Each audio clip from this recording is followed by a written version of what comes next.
जय श्री राम बच्चों, रेडी हो ना। तो आज हम लेकर आ चुके हैं तुम्हारे लिए यह यूरोप में राष्ट्रवाद। इस चैप्टर से हम ऑब्जेक्टिव करवा चुके हैं, उसका प्ले लिस्ट भी बन चुका है, जिसमें कि पहला चैप्टर, दूसरा चैप्टर, 3 चैप्टर का भी करवाए हैं। ठीक, अभी हम पहला चैप्टर का सब्जेक्टिव लेकर आए हैं। क्या लेकर आए हैं? सब्जेक्टिव। और बार बार ये सब क्वेश्चन पूछते रहता है, तो ये चलते लिखते कि गारंटी है सब क्वेश्चन लड़ेगा। ठीक, चलो देख लो कौन कौन क्वेश्चन जो आता है, ये देख लो। ठीक ना, बड़ा मजा आएगा। लो यह बढ़िया बढ़िया क्वेश्चन, खास करके 2 नंबरी बार करवाएंगे। ठीक, यह ये है बुआ। लो, क्या पहला क्वेश्चन है, पूरा ध्यान से सुनना। एक गुनी भी नजर हटा समझो दुर्घटना घटा, गड़बड़ा जाएगा। इटली के एकीकरण हुआ। क्या हुआ बुआ? एकीकरण। देखो, इटली के जब एकीकरण हुआ, इटली छोटा छोटा राज्य में बटा हुआ था ना, उसको सबको मिला के वो देश बनाना था। इसका एकीकरण में मेजनी, मेजनी जो है आदमी का नाम है। मेजनी क्या? आदमी का नाम का क्या योगदान है, मतलब क्या भूमिका निभाया, ये बताना। ठीक, यह देखो उत्तर में यह इटली के एकीकरण के लिए मेजिनी ने यंग इटली नामक सैनिक संगठन बनाया था। इटली के एकीकरण के लिए मेजिनी क्या किया था? यंग इटली नामक सैनिक संगठन के, उसमें सैनिक लोग भाग लेगा। कौन लोग भाग लेगा? सैनिक लोग। मेजिनी गणतांत्रिक विचारों का समर्थक था। वह इटली को एक गणराज्य बनाना चाहता था। अब मेजिनी जो था ने, वो गणतांत्रिक विचारों का समर्थक मतलब होता जनता के बात को मानता था। किसकी बात को? जनता को बात। और वो चाहता था कि इटली जो बने ने गणराज्य बने, मतलब जनता के राज चले। वहां पर किसका राज चले? जनता के। गणराज्य बनाना चाहता था। आगे इसके लिए उन्होंने जन आंदोलन भी चलाया था, परंतु ऑस्ट्रिया द्वारा जन आंदोलन को दबा दिया गया था। तो वह इटली को छोड़कर कहाँ भाग गया था? भाग गया, चला गया था। यानी कि अब कह दे कि इटली के कारण मेजनी का क्या योगदान है, तो यहाँ पर तुम तो पढ़ लिया। अब मोटा मोटी जो तुम कहा रहेगा वही तुम लिखेगा, लेकिन बड़ी बढ़िया से लिखना कि इटली के एकीकरण के लिए मेजिनी ने यंग इटली नामक सैनिक संगठन बनाया था। मेजिनी जो था गणतांत्रिक विचारों क्या था? समर्थन था। मेजिनी जो था इटली को गणराज्य बनाना चाहता था। इसके लिए उन्होंने जन आंदोलन भी चलाया था, परंतु ऑस्ट्रेलिया ने जन आंदोलन को कुछ किया था? कुचल दिया था, तो दबा दिया था, जिसके कारण उन्होंने इटली को छोड़कर फिर चला गया था। ठीक, आया समझ में ना? तब बढ़िया से देख लो न, लो स्क्रीनशॉट भी लेना चाहता ले लो, क्योंकि ये तुम्हारा काम का चीज है। ये तुम्हारा किसका चीज है जी? काम का, एकदम पूरा काम आएगा। इसको कॉपी बना लेगा तो और अच्छा रहेगा, कि आराम से उसमें उतार लेना। ठीक, चलो बुआ अगला क्वेश्चन की तरफ चल रहे हैं। लो, यह मेजनी कौन था? आए इतना पूछ दे तो 2 नंबरी में पूछेगा ना कि मेजनी कौन था, तो ध्यान सुनो। मेजनी साहित्यकार, गणतांत्रिक विचारों का समर्थक और योग्य सेनापति था। यानी कि साहित्यकार मतलब लेखक था, लिखता था। गणतांत्रिक विचारों का समर्थक मतलब जानता जो बोलता था ना उसका बात को मानता भी था। और योग्य सेनापति मतलब कि फौजी था। क्या चीज था जी? फौजी। योग्य योग्य मतलब काबिल फौजी भी था, सेनापति था। इसने इटली के एकीकरण के लिए यंग इटली नामक संस्था की स्थापना किया। अब पूछेगा मेजिनी कौन था?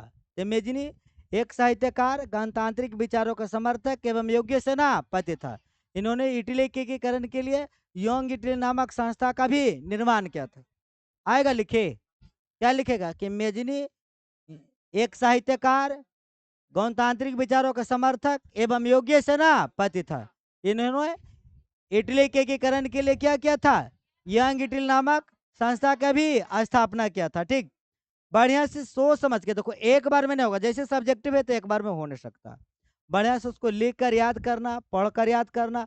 हो न समझ में आए कि नहीं लिखना नहीं पढ़ना, तो बार बार हमारा वीडियो देख लेना कि क्या बता रहे हैं कि मेजिनी एक साहित्यकार, गणतांत्रिक विचारों का समर्थक एवं योग्य सेनापति था।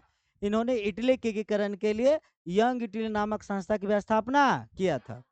आगे बढ़ते हैं अगला क्वेश्चन की तरफ। लो बुआ, अगला क्वेश्चन यह है कि 1848 के फ्रांसीसी क्रांति के मुख्य कारण क्या थे? क्या हो सकता है या तो क्या थे भाई? 1848 में जब फ्रांस में क्रांति हुआ था, तो उसका मुख्य मुख्य मुख्य कारण मतलब मेन मेन कारण क्या था? देखो, 1848 के फ्रांसीसी क्रांति के निम्नलिखित कारण थे। पहला, लुई फिलिप की नीति की असफलता।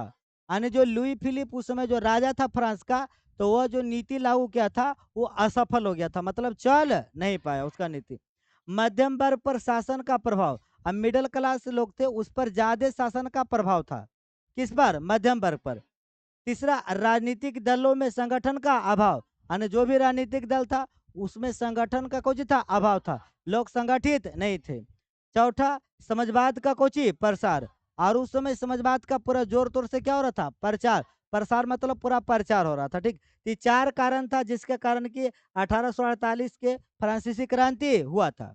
पहला कारण क्या बताया कि लुई फिलिप जो नीति लगाया वो कुछ हो गया असफल। दूसरा, मध्यम वर्ग पर ज्यादा शासन का कोई था, प्रभाव था। दूसरा क्या था? मध्यम वर्ग पर ज्यादा शासन का क्या था? प्रभाव। तीसरा, राजनीतिक दलों में संगठन का क्या था? अभाव। चौथा, जो समाजवाद का क्या हो रहा था? प्रचार। यानी कि पहला लुई फिलिप जो नीति लगाया वो असफल हो गया। दूसरा, मध्यम वर्ग पर शासन पर का ज्यादा प्रभाव था। तीसरा, राजनीतिक दल में संगठन का क्या था? अभाव था। चौथा, समाजवाद का क्या हो रहा था? पूरे प्रचार हो रहा था। ये चार कारण से 1848 के क्रांति हुआ था फ्रांस में। क्या कारण? चार कारण। लुई फिलिप के जो नीति लगाया वो कुछ हो गया असफल। दूसरा, जो मिडिल क्लास के लोग थे, मध्यम वर्ग थे, उस पर शासन पर क्या था? ज्यादा प्रभाव। तीसरा, राजनीतिक दल के संगठन का क्या था? अभाव था। और चौथा क्या था? समाजवाद का पूरा क्या हो रहा था? प्रचार। चलो बुआ आगे बढ़ते हैं। अगला क्वेश्चन ये देखो, राष्ट्रवाद क्या है? तो राष्ट्रवाद एक ऐसी विचारधारा है जो किसी विशेष भौगोलिक, सांस्कृतिक या सामाजिक परिवेश में रहने वाले लोगों में एकता एवं परस्पर प्रेम की वाहक बनाते हैं।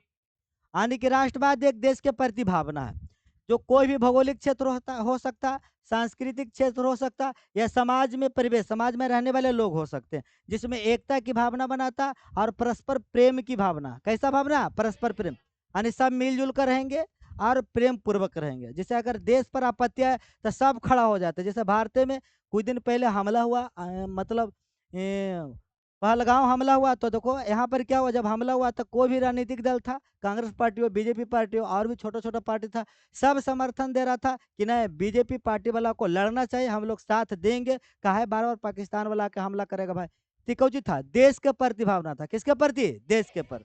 ठीक, तो कोई भी भौगोलिक क्षेत्र हो सकता, कोई सांस्कृतिक क्षेत्र हो सकता, कोई सामाजिक परिवेश में रहने वालों में एकता बनाएगा और परस्पर प्रेम की क्या बनाएगा? भाग बनाएगा।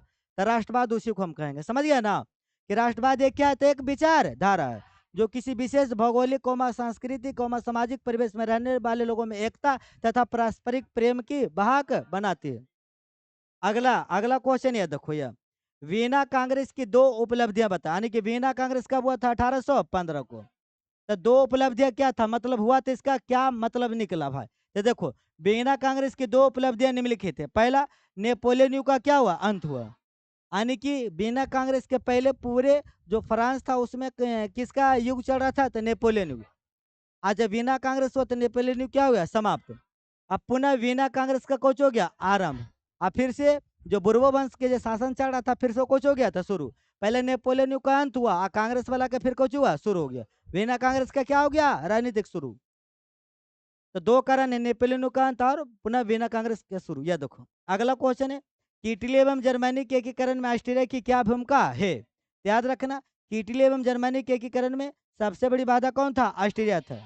कहा कि ऑस्ट्रिया कभी नहीं चाहता था कि इटली एवं एकीकरण के क्या हो? पूरा हो। यानी कि इटली और एकीकरण में अगर सबसे बड़ा कोई बाधा था तो कौन था? ऑस्ट्रिया था। और ऑस्ट्रिया ही कभी नहीं चाहता था कि इटली का एकीकरण कुछ हो? पूरा हो। कौन नहीं चाहता था? ऑस्ट्रिया।